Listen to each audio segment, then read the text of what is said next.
But we're going to get started in just a second with our student webinar, Honores y Valentía, Honor and Courage, highlighting some of our Latino veterans and their service to our country during World War II. So I'll go ahead and get started.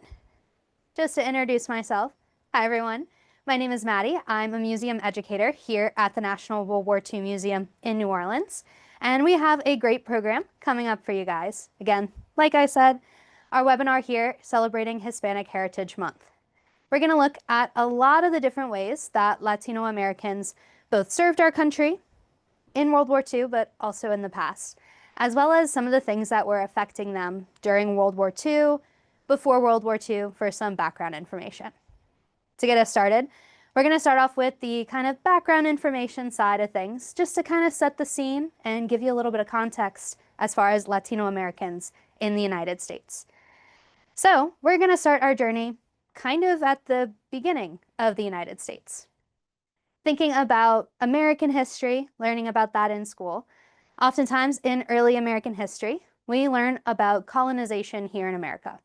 A lot of different European countries came over to the Americas and settled all over. We can see here in this map.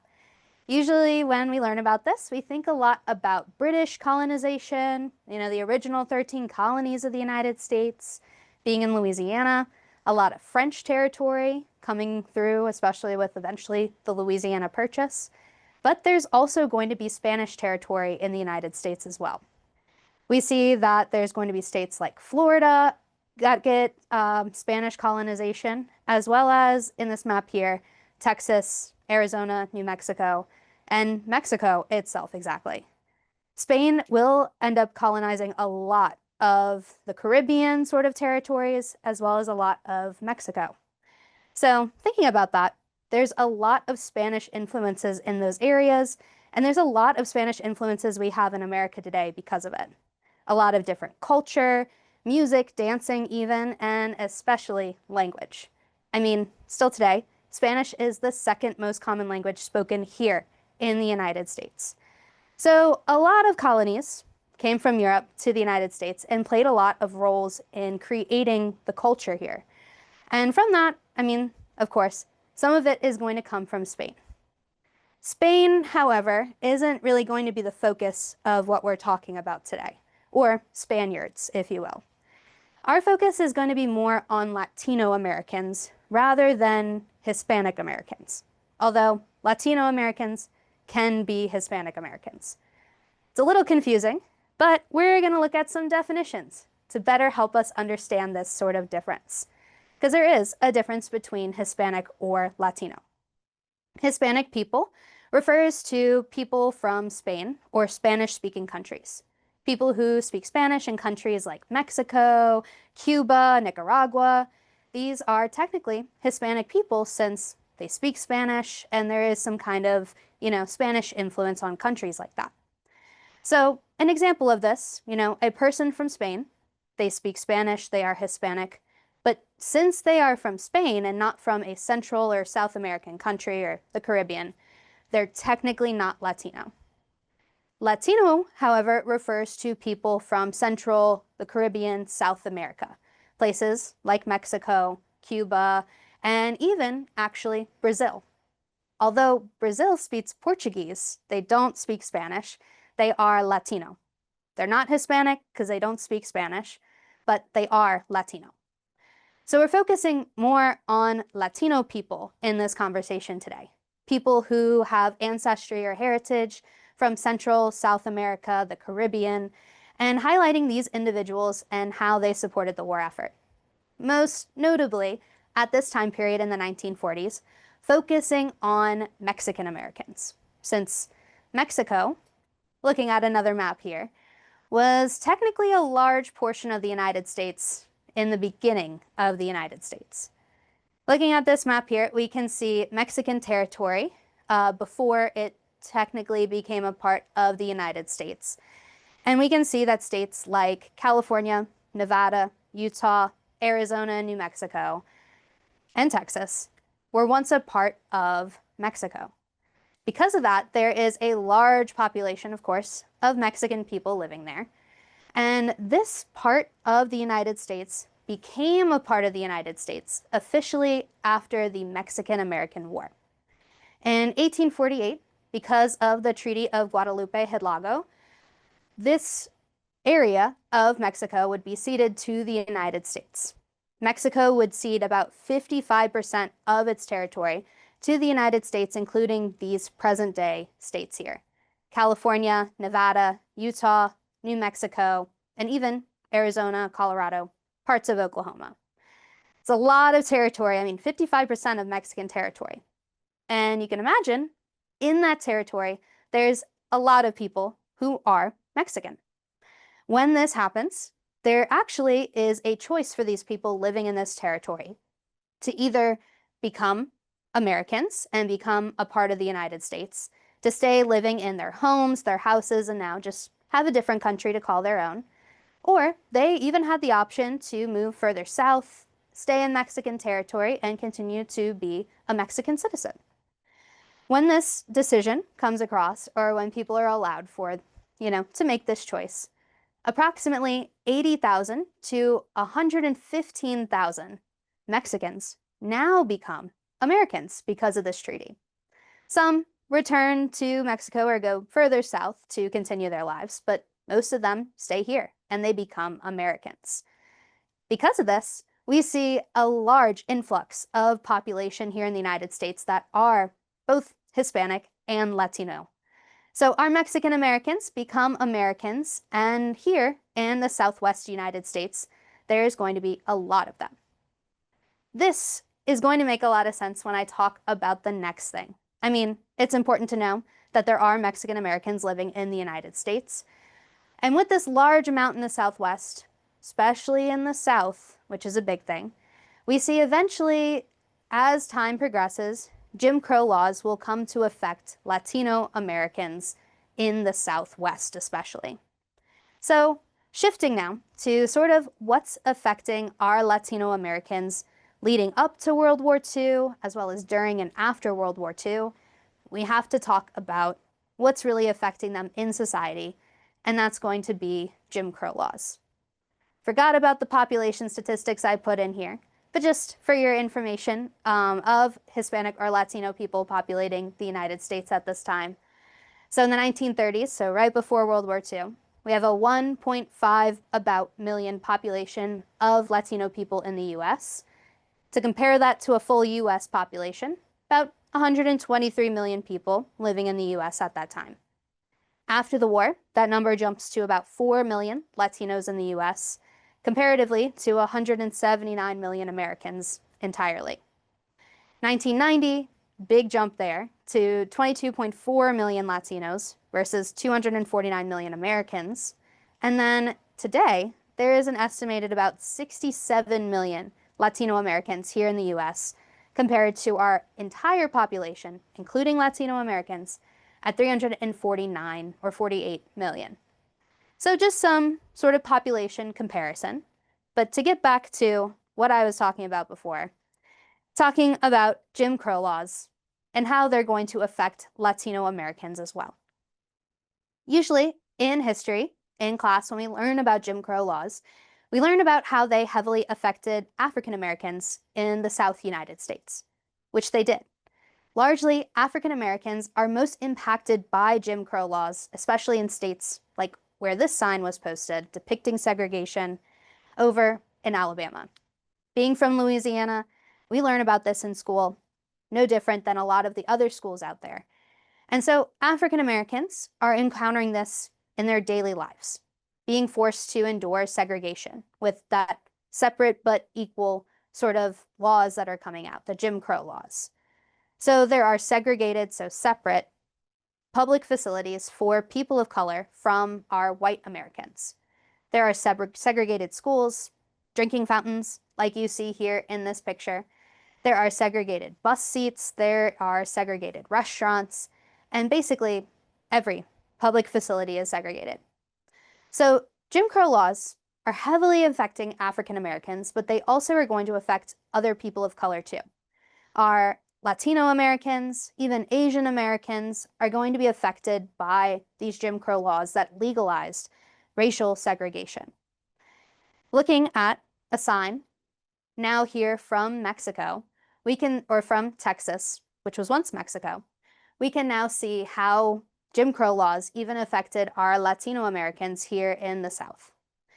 This sign really degrading to people of color and saying that this store did not want African Americans, Latino Americans, or even dogs in the store. It's degrading, it's dehumanizing, it's unjust and unequal. This is a sign posted in 1929. Thinking about this is right before World War II. So our people of color, our African Americans, our Latino Americans, outside of their homes are enduring this kind of segregation. Another sign, also posted in Texas, or another two signs, show us again how Latino Americans were segregated, left out of things here in the US during World War II. Even though this was happening, Latino Americans are still, of course, going to serve their country during the war. Latino Americans encounter segregations of public school systems, segregations of restaurants, even though, these two signs are from Texas. They're living in an area where their ancestors have lived, really, since the beginning of their families. They lived in this territory before it was America, when it was just Mexico at the time. And now they're encountering this kind of thing starting in the late 1800s into 1965. So well after World War II even ends. So looking at this and seeing this, Latino Americans have, of course, served our country in the past. Encountering this kind of thing, they still fought and served our country. So to now shift to more of a service aspect of Latino Americans in our military during World War II, we're going to start pre-World War II and look at some other Latinos that were serving our country. These three guys are just examples of Latinos who have fought for our country in the past. These three men served in our American military, with the man in the middle actually serving in the American Revolution. The war that started our country. Latino Americans were serving in it. So the man in the middle, Jorge, he was even a Revolutionary War hero. And the other two guys there on the end, Santos and David, they fought in the Civil War. Another big American war saw Latino Americans participating in it. In fact, the Civil War was actually the biggest at the time, or saw the largest amount of Latino participation in any war that the United States had seen. In 1861, there were about 27,000 Mexican Americans living in the US, and they joined and fought on both sides of the conflict. 10,000 Mexican Americans would serve in the military during the Civil War. Santos fought for the Confederacy and actually became the highest ranking Latino in the Confederate Army. And David there, he fought in the Union Army. So they saw themselves on both sides of the conflict, but over 10,000 Latino Americans fought in the Civil War. Really, the next big American war we're going to see that happens is World War I. World War I is going to be no different. Latino Americans are going to serve in World War I, like Marcelino here. Marcelino actually was a Mexican national who volunteered for service in the United States Army. He volunteered to avoid being deported, and actually through his fighting in World War I, earned his U.S. citizenship. Not only, though, did he earn his U.S. citizenship, but he will actually earn a few medals in the battle. As you can see here, the Distinguished Service Cross, which is one of the military's highest honors. In fact, it is the second highest honor that is given out by the military. And he is going to become the most decorated service member from Texas during World War II. So Latinos, they've been in our country since the beginning. They've fought for our country since the beginning, but they also have a lot of things that are affecting them, like the Jim Crow laws we just saw. This, though, is now going to bring us into World War II. Talked a lot about the lead up, so now it's time for the real thing. We're going to get into Latinos in the service and learn more about the servicemen and women and how they fought for our country. There's a lot of Latinos that are going to serve our country. In fact, it's estimated that around 500,000 will serve in our military during World War II. We don't have time to talk about all of them, so later I've highlighted a few Latino individuals to tell their stories so we can learn more about their service. Before we do that, there's something important, or something else I would like to show you and talk about, which is propaganda. Propaganda, or propaganda posters, were posters that were distributed, posted all over the United States during the war, encouraging Americans to do different things, to support their country, and we see ones that come out that look like this. Avenge Pearl Harbor, remember Pearl Harbor, join the military, sign up for the drafts, fight, work in a factory. Propaganda posters like these will come out across the United States encouraging Americans to support the war effort. Rosie the Riveter is a big one. There's a lot of them. Well, a lot of Americans will feel the call to support their country through propaganda posters, including Latino Americans. In fact, there are going to be propaganda posters that are released that specifically targeted Latino Americans, even Hispanic Americans, to encourage them to join the war effort. These two propaganda posters are just examples of that.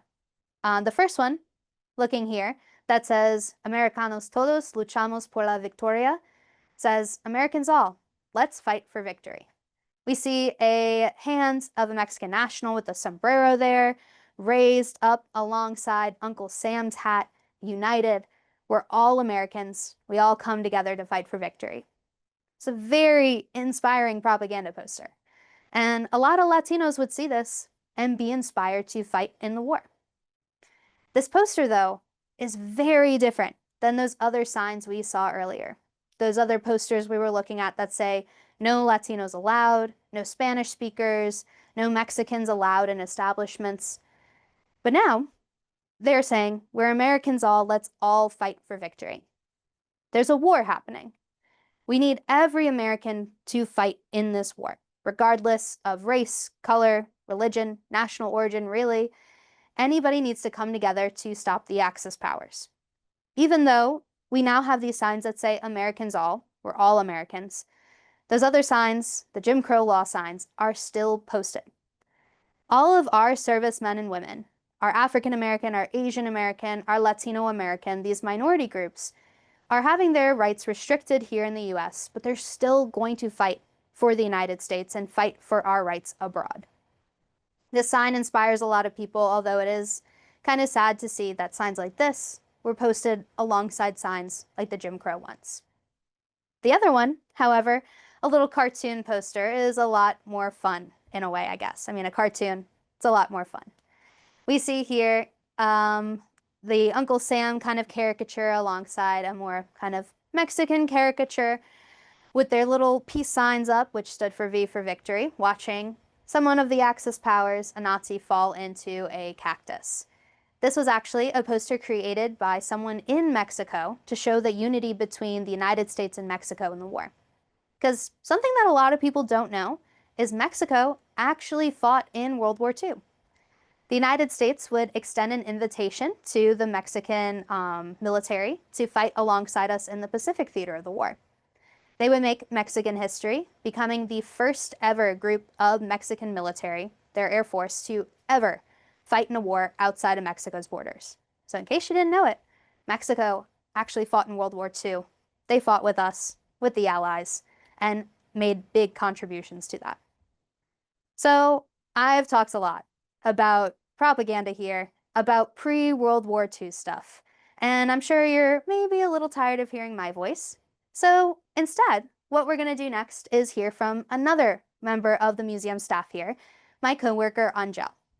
Angel is going to do a brief little overview of the number of Latinos to serve in uniform and give us some other interesting facts in this video she recorded in our museum galleries.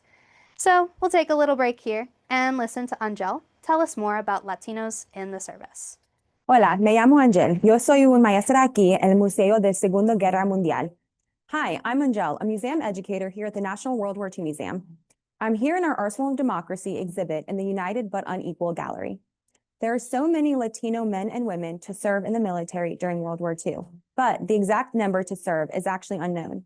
Unlike African Americans who had to serve in the segregated units, Latinos were usually categorized as white in their enlistment documents. Most draft cards or enlistment documents didn't list Hispanic or Latino as an option on the form, leaving Latinos to be denoted as white. Because of this, it is estimated that between 250,000 and 500,000 Latinos served in the military during World War II. But we know that more than 9,000 were killed in action during the war.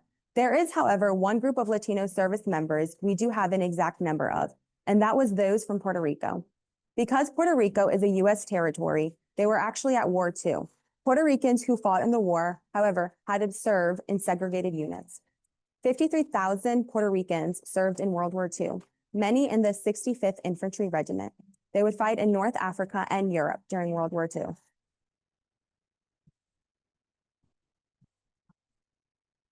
Thanks, Angel. So, just like Angel said, around 500,000 Latinos will serve our country with honor and valor, which is where we get the name for this program today.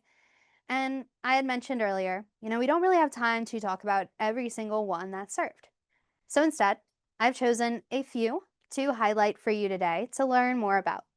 Some Latino, Latinas who actually would earn very high honor and valor in our military.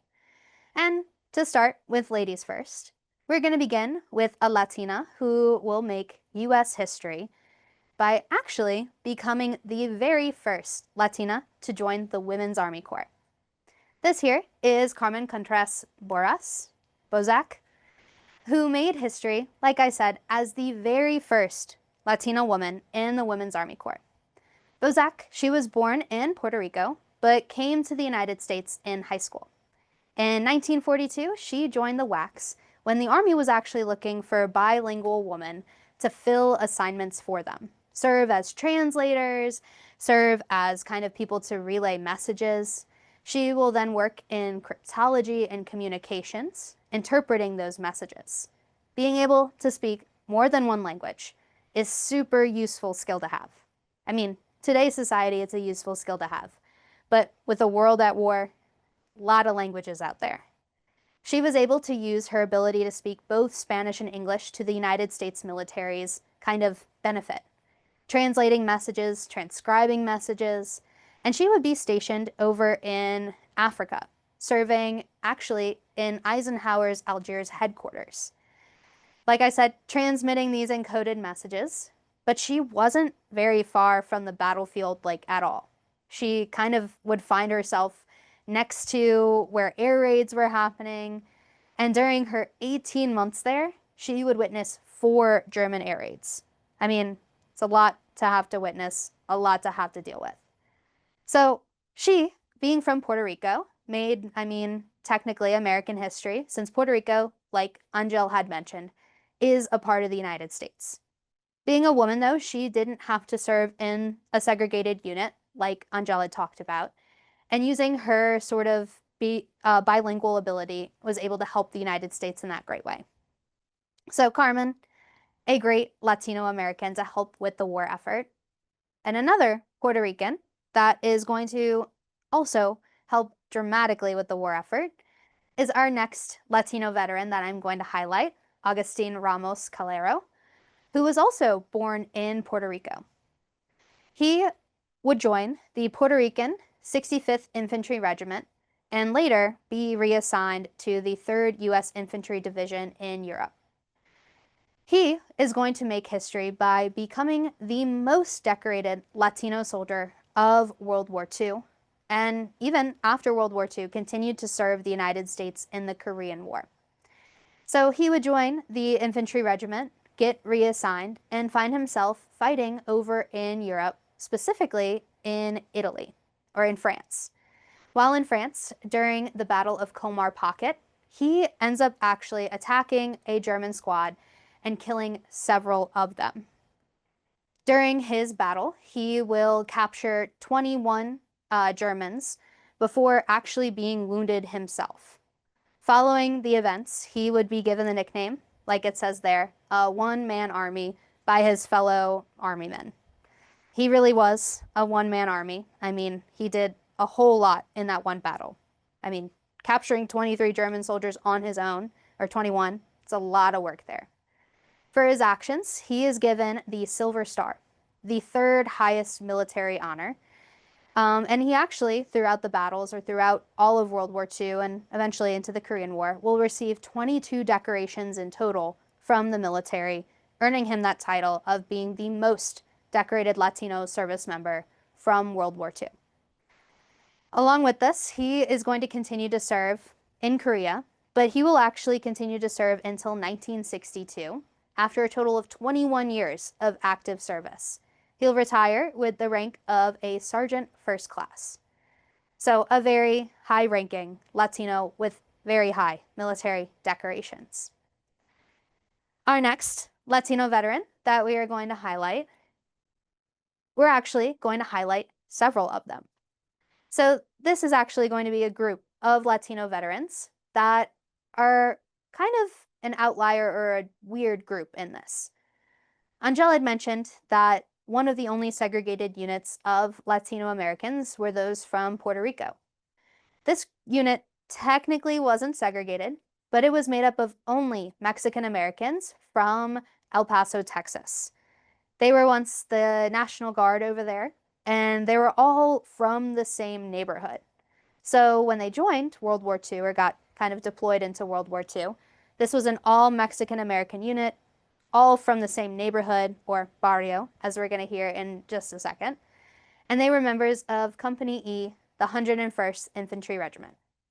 They will serve over in Europe, but rather than me tell you about their story, we actually have a family member of this company to talk about it in his World War II and II video.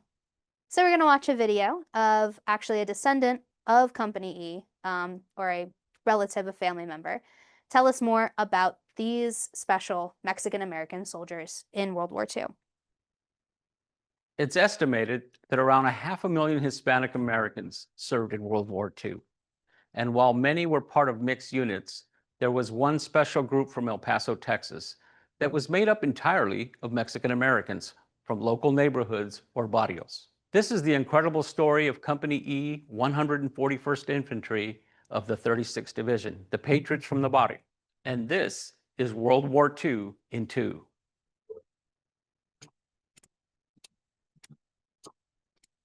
I'm Dave Gutierrez, historian and author of the book, Patriots from the Barrio. These brave men left their homes in Texas to fight in some of Italy's most brutal battles during the war. Like most National Guard formations, the men of Company E came from the same communities. After training at Camp Bowie and Camp Blanding, they arrived at Camp Edwards, Massachusetts by the end of 1942. There, they trained under British commandos, learning new amphibious tactics and becoming one of the first units to do so. In September of 1943, the unit deployed to North Africa, and the T-Patchers, as they were called, of the 36th Division, led the Allied forces in landing at Salerno, Italy. During this crucial invasion, Company E fought off several German tanks and were instrumental in securing the beachhead. The all-Mexican-American unit continued to fight their way up Italy to Rome, engaging in battles at Monterotondo, San Pietro, and the tragic Rapido River crossing. In January of 1944, they found themselves just a mile away from the Rapido River. Their mission was to cross it and attack the heavily defended Gustav line near Monte Cassino. In just 2 days, the 36th Division lost over 2,000 men in its attempt to cross the span. Company E continued to fight up the bloody boot of Italy through Monte Cassino, Anzio, and even helping to liberate Rome. Sergeant Ramon Gutierrez from Del Rio, Texas, who happens to be my cousin, was captured twice, escaping both times back to Allied lines. He would also become one of only a few Americans to be decorated by the Soviet Union for valor on the battlefield. The highly decorated Company E, 141st Infantry, was one of the more unique and historical U.S. Army units in the war. But their story is part of a larger tapestry of American service and bravery in World War II.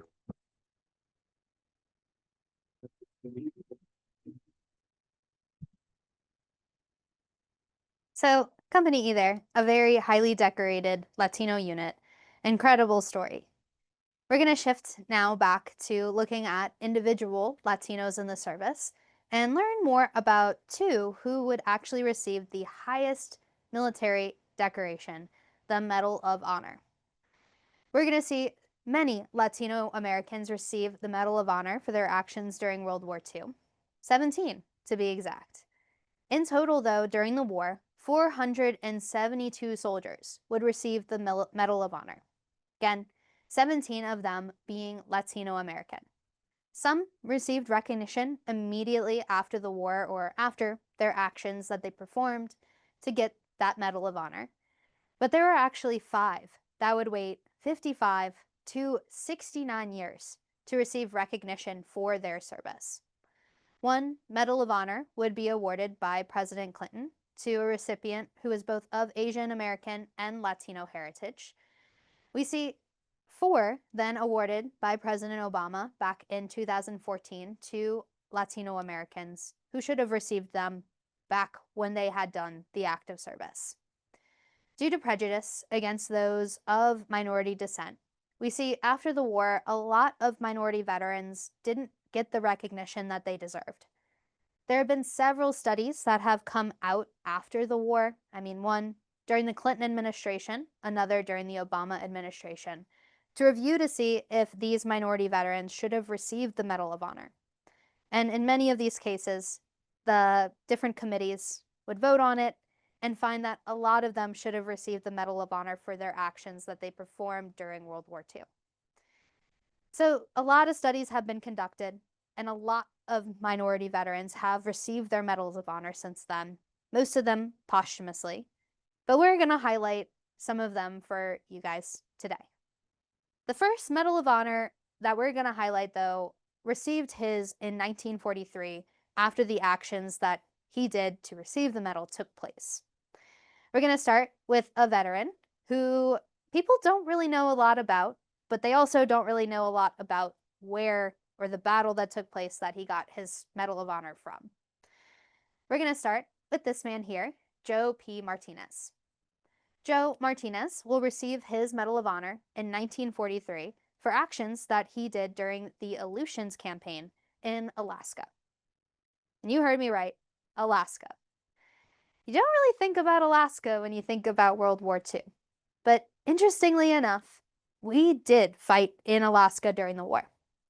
The Japanese would actually land on the Aleutian Islands, so the islands that are just kind of going down off the coast of Alaska, in June of 1942. This would be the very first time since the War of 1812 that the United States soil actually will get invaded. Kind of crazy. It happened.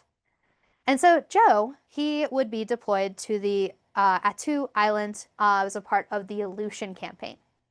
He was assigned to Company K of the 32nd Infantry Regiment and the 7th Infantry Division. He'll earn his Medal of Honor for what he did on Attu during the Aleutians Campaign, and he's actually awarded the medal posthumously because during those actions he is killed in action. The Medal of Honor, the Congressional Medal of Honor website, has all of the people who have received Medals of Honor and a write-up about why they received it. So I am going to read Martinez's Medal of Honor description, what he did, so you know why he received it. So this is the following Medal of Honor citation for Joe P. Martinez. Over the period of several days, repeated efforts to drive the enemy from a key defensive position high in the snow-covered mountains between the east arm of Holt's Bay and a harbor called Chekov Harbor had failed. On the 26th of May, 1943, troop dispositions were readjusted and a trial-coordinated attack on this position by a reinforced battalion was launched. This was initially successful, and the attack hesitated. In the face of severe hostile machine gun, rifle, and mortar fire, Private Martinez, an automatic rifleman, rose to his feet and resumed this advance. Occasionally, he would stop to urge his comrades on. His example would inspire others to follow him. In a very difficult climb, Private Martinez eliminated resistance from part of the enemy fire. So the success at this, he will eliminate resistance from part of the enemy positions by BAR fire and hand grenades, thus assisting in the advance of other attacking elements. The success was only partially completed by this action, and the main Holtz-Shikov Pass rose for about another 150 feet higher. This was then flanked by steep rocky ridges, and he would eventually reach this snow-filled sort of deposit at the end of the mountain. The passage was barred by enemy fire, by the Japanese fire, on either flank, and Private Martinez is able to drive through these obstacles. He single-handedly will lead the troops on and up this steep mountain hill, past several trenches, and eventually reach the pass. He will then, below, underneath him, see knife fight happening, and he would encounter, finally, an enemy-occupied trench as he was engaging and firing as he was mortally wounded. The pass, because of Private Martinez's actions, is taken and captured and was an important beginning to the end of this battle on Attu Island. So he single-handedly kind of advanced on these positions and led his fellow service members with him into this battle, even though he himself is mortally wounded during it. This battle, the securing of this pass, will allow for the island of Attu to eventually be captured by the Americans and liberated and falls back into American hands. For his actions that day, he is posthumously awarded the Medal of Honor since he is killed in action just a little while later during this battle. This, however, awarding of the Medal of Honor to Joe Martinez is a historic event. One, because it is the very first Medal of Honor awarded to a Latino veteran during World War II. So he's the first Latino to receive the medal for the war. And he is also the first in a while, veteran to receive a Medal of Honor for actions on the North American continent since 1898. So a very long time since a Medal of Honor had been awarded for actions in North America. And then Joe receives it for World War II. So we see Joe, a very honorable Latino, receiving the highest award, the Medal of Honor. But we're going to highlight one more Medal of Honor recipient, one who received it posthumously, very, very posthumously. He received it 69 years after World War II had ended. So I had mentioned ones that would receive it for what happens after the war, or what happened, they receive it in 2014 during the Obama administration. And this man here, Manuel Mendoza, is one of them who receives a Medal of Honor by the Obama administration in 2014 for what he had done in World War II. He has a nickname there, the Arizona Kid, so you can imagine where he's from. He is born in Arizona, and Manuel would serve in the 350th Infantry Regiment and the 88th Infantry Division and was deployed to Europe. He will receive his Medal of Honor for the actions he did in Italy, while he initially, however, was awarded the Distinguished Service Cross. The Distinguished Service Cross, the nation's second highest award for bravery or for military honor, he received this one instead of the Medal of Honor. We see a lot of those Latino service members who are later given the Medal of Honor had gotten the second highest award, and whenever that kind of study that trying to figure out if there was a racial bias that played into receiving the Medal of Honor was conducted, they reviewed those that had won the distinguished or had been given the Distinguished Service Cross instead. So Manuel Mendoza, 69 years after World War II had ended, would be given the Medal of Honor. Although Manuel had passed in 2001 and was not alive to receive his award, his wife, his widow, would be there to receive it instead. So Manuel Mendoza, he was given this award for his actions over in Italy, and we are going to actually watch a video to tell us a little more about Manuel Mendoza. It is a video from a news source out in Arizona, so it is a sort of news clip.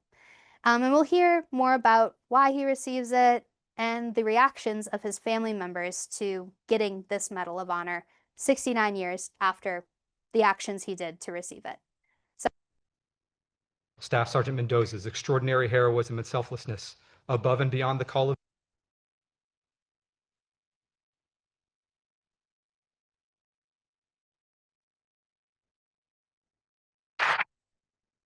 An historic day at the White House for a Mesa family accepting the military's highest honor. The Mendoza family is accepting the Medal of Honor for an act of valor their loved one performed 70 years ago. Welcome back to EBB Live. It came as a huge surprise, and it started with a phone call from the White House to Mesa. The family learning Congress determined their hero had been slighted out of the honor because of prejudice at the time against Hispanic and Jewish veterans. It's the president. He wants to talk to you. And I said, what? I almost fainted. President Obama called Alice Mendoza of Mesa to tell her her late husband is receiving the Medal of Honor. And then I just said, thank you. I didn't even say thank you, Mr. President. She was so nervous. It was an act of valor Manuel Mendoza performed in World War II. He was in the Battle of Mount Battaglia, Italy. According to a December 1944 article in Stars and Stripes, he single-handedly broke the attack of 200 advancing Nazis. The first thing I did was get on the internet and say, why now? He passed away in 2001. A year later, Congress called for a review of over 6,500 Hispanic and Jewish veteran war records from World War II, the Korean War, and the Vietnam War. They looked at those who received the Distinguished Service Cross, the military's second highest honor, to reevaluate whom out of that group should have received the Medal of Honor. And they settled on 24, and my father made the cut. I was astounded. And that's how important what he did was, and so we were very, very honored. Manuel Mendoza served in World War II after being drafted 2 months after marrying his wife Alice in 1942. With only the occasional newspaper and letter home to fill in the family, these acts of valor were kept quiet. Because my father never talked about it. He served in World War II and National Guard and Korean War, so he had a lot of military years, but all the decorations and things were just tucked away in a drawer in his dresser, and he kind of put that aside and started his civilian life. That life, which included raising 4 children and helping to build the Palo Verde nuclear plant. You know, this is really a legacy that we can pass on to our family, and my dad being from such humble beginnings, you know, he never had more than a 4th grade education. It has been 70 years since Mr. Mendoza's act of bravery against an enemy known for their prejudice. Now his partner in life, through war and more, will finally receive his due honor. She went through those times with him, you know. She served here at the home front, but she served too. And we should tell you a similar reevaluation of the war records of African American veterans was done in 1996. Long overdue. Yeah. Manuel Mendoza is only the 2nd World War II Medal of Honor recipient from Arizona. The other one is Sylvester Herrera. And so, as we heard, Manuel Mendoza would receive the Medal of Honor many, many years after. Along with Manuel Mendoza, there were 3 other Latino Americans that would receive the Medal of Honor in 2014, including Pedro Cano, Joe Gandara, and Salvador Lora. Those 4 men receiving their Medals of Honor over 69 years after the actions that they had that took place for them. Very long overdue, but very needed to review these things that had happened so long ago and to pay honor to these men that risked their lives and also did so much for our country. And so this is going to now bring me to the end of the presentation part of our program, but it leaves us now with some time for questions. So we have a question of why did Latino people want to help with World War II? And that is a good question coming in from Miss Braggs' class. Great question. So a lot of people, of course, want to help in World War II. Latino people, a lot of them had different reasons for wanting to help in the war, right? As we heard in the beginning of the program, or if you joined us late, there are a lot of Latino people who live in the United States. Even back in the 1940s, a lot of Latino people lived in the US. And if the United States was at war, this was their country too. They were going to fight for their country and fight for their people. Many of them had families that went back generations, and they were taught to honor their families and to honor their country. So a lot of Latino people fought, well, because their country was at war, but there were actually a lot of them who fought for very similar reasons as to why African Americans did with the Double Victory campaign. Many fought to prove to the United States that they were deserving of equal treatment back here at home, and to also prove to the US that they were Americans as well. We were a country all at war. It included all people. And even though they weren't being treated as well, they still fought and fought, as we've seen today, with honor and valor. All right, we got another question. Did any serve in the Pacific? That is a great question. They did, actually. There were a lot of Latino Americans that served in the Pacific War and actually were very useful in the Pacific because of language as well. So I mentioned Carmen earlier, who worked in intelligence because she spoke English and Spanish. Well, a lot of our Latino veterans who went to the Pacific were actually able to better communicate with the people of the Philippines, since Tagalog is very similar to Spanish as well. So there were a lot of Latinos who fought in the Pacific, and because they were bilingual, were better able to communicate with more groups of people out in the Pacific War. So a lot of them, they fought in the Pacific, they fought in Europe, and I mean, many of them also served here on the home front in factories, also by buying and selling war bonds, you know, rationing, collecting scrap. It was an all-out effort, and they were in both theaters of the war. Cool. Y'all have had some really great questions. Thank you, guys. Cool. All right. We're going to keep it going for about another minute here to see if you guys have any other questions. Yeah, but what you're seeing right now, in case you were wondering, is the museum's gallery called The Road to Berlin. So this is our gallery that focuses on the war in Europe. And interestingly enough, this room we're about to come into right here, it's the Battle of the Bulge area, and we have a Latino American Medal of Honor recipient highlighted in this gallery. So right here, that little teeny tiny panel, you can't see it because it's just walking past it, actually has there it goes, Medal of Honor recipient of the last name Lopez, who received his Medal of Honor for his work in, or his fighting in, the Battle of the Bulge. So throughout our exhibit, we have little spotlight panels that spotlight different veterans or different people who were affected by the war, many of them including Latino veterans. And you can even, if you ever come to the museum, follow some of their stories along in the museum itself.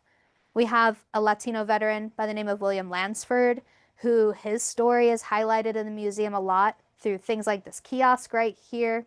It's on the other side. So there's a lot of Latino veterans featured in our exhibits here at the museum. Cool. Well, I didn't see any other questions come in, and this video is actually about to end. So I'm going to go ahead now and thank you guys so much for joining us here today for our webinar, learning more about Latino Americans in World War II. It's our last day of Hispanic Heritage Month. I want to thank you all for joining us, and I hope that you're able to tune in next time. But if you're not, we'll see you around maybe someday soon. Happy Hispanic Heritage Month from here at the National WWII Museum. Thank you all so much.